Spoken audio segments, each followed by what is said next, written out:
it's Jessica. Welcome to Heroine Chic Reviews, where I read fashionable fiction by women about women.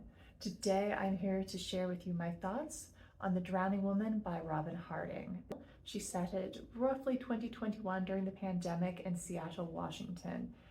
It follows Lee Gulliver, a newly homeless former restaurateur from New York City who's on the run and living in her Toyota, and trophy wife Hazel Laval, who doesn't have much of a life, but she's living in creature comforts. These two women, very different classes, they run into each other after an unfortunate event. Hazel is trying to drown herself while out for a morning jog, and Lee intervenes and saves her life.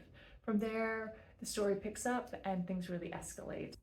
So Robyn Harding, when writing this novel, was trying to communicate about the struggles that women faced. She particularly wanted to highlight the number of women-owned businesses that closed during the pandemic and the escalation of domestic violence across classes. So she set up very individualized struggles for Lee and Hazel.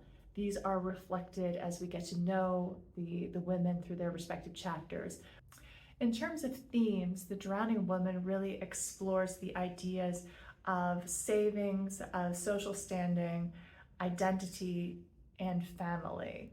So our first character, Lee Gulliver, was a restaurateur. She owned the Aviary in New York City. It was her dream to have a restaurant. She did upscale home cooking, really took a lot of pride in her creations, wanted to buy high-end products and turn them into delicious foods.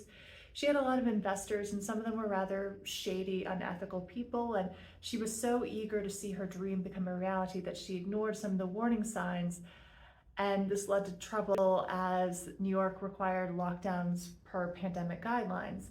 This meant that she pivoted to takeout, didn't work, her staff got sick, she got sick, and eventually she had to close her doors permanently. And when her unethical, dangerous investors came back and were looking for their money, she had to go on the run. And she also lost touch with her family through a bad decision and has just been traveling westward in her Toyota, staying in different cities, working under the table, and trying to get as far away from the aviary and her past as possible.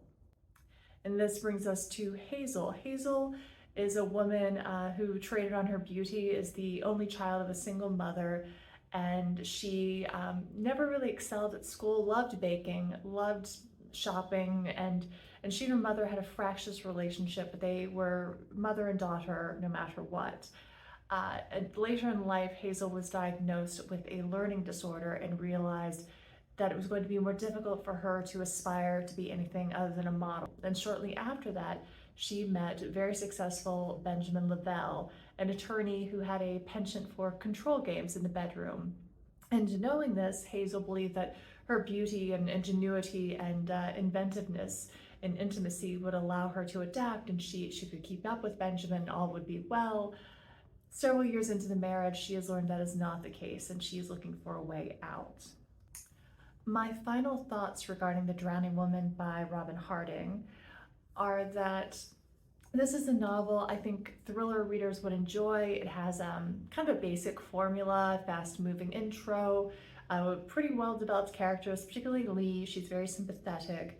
And I would say the conclusion ties up really well. It has a positive ending for both women. I would say that this is for thriller readers looking for something with mild violence and a happy ending.